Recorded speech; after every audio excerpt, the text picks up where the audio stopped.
All right, so here's my SuperCub. Let's see how many miles it has on it.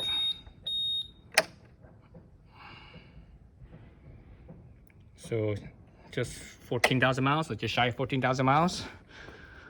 So I'm about to sell this thing. I'm gonna do a quick review before it gets sold. So it's been a fantastic bike. I really like it, I really enjoy it. This bike was what replaced my Honda Elite 110 as a commuting purpose. And this, well, compared this to that bike, if I compare it as commuting purpose and just jaunting around town, I would say the Elite is better in the storage capacity. This one you actually have to like add storage to get some storage. Otherwise, besides that, this is a better bike. It's just more comfortable. You have more space. It feels roomy compared to the Elite. Elite, I'm 5'6", 5'7" on a good day after I come out of the chiropractor. And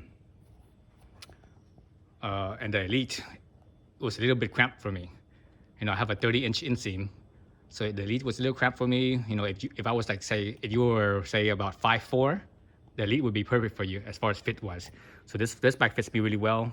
Plenty spacious. The big wheels, oh man, what a big difference. The big wheels makes a huge difference in ride comfort. It's just so much more comfortable hitting bumps and stuff like that.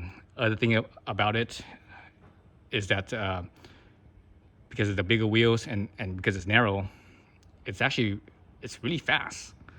I mean, this bike, I regularly do 65 miles an hour on this thing. And if the conditions are just right, I could do 70, 75. So it's been a fantastic bike for commute purposes.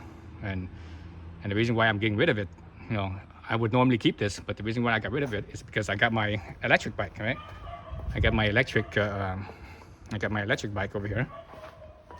I got my, oops, oh shit down here.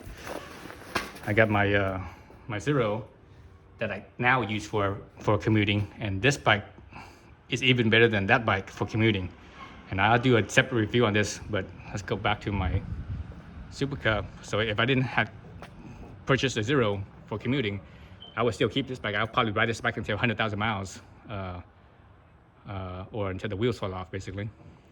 And it could do it. My Elite had just shy of 80,000 miles when I sold it, and that thing was, and when I sold it, it was still running strong like it was brand new. The top speed was still strong, everything was still strong, hill climbing, everything was still strong. So I trust Hondas. They're pretty bulletproof as far as all the various brands goes. Honda's the best at that. Man, I really can't think of any negatives for this bike. Yeah, I really dig it.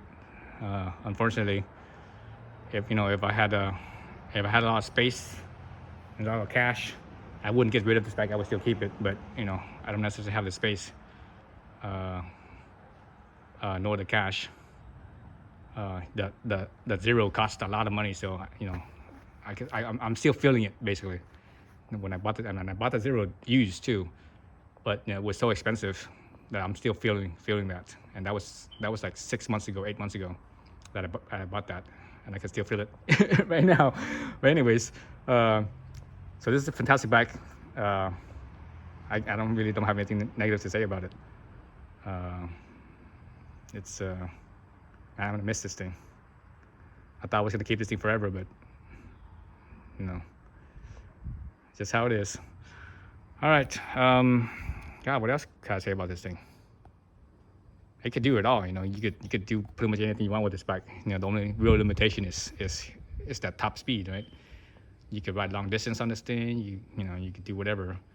It's just the top speed is kind of what people wouldn't like, especially if you're big and heavy. 'Cause I'm only butt naked. I'm 135 pounds. If I'm suited up with all my riding gear, I think I'm about 155, 160 at the most. Maybe even 150, depending on which riding gear I'm wearing. If I'm wearing my lighter riding gear, I'm probably only 150. If I wear my heavier stuff, I'm probably 160 or 155. And it carries me just fine. Even when I had even when I was going across the country and I had full luggage, it rode just fine. You know, going over those 10,000, 11,000, 12,000 feet elevation passes, it rode up all those things just fine. It had no problems at all. And it rode up those up pretty strongly, I think. It only dropped me down to, when I rode up those things, I think my speed only dropped down to about 25, which was really surprising. I was expecting only going up those things at 15, but I actually was able to go up at like 25. So, so this is a really good bike. So the next owner, hopefully he'll really dig it and enjoy it and have a really good time with it. All right, that's it for this bike.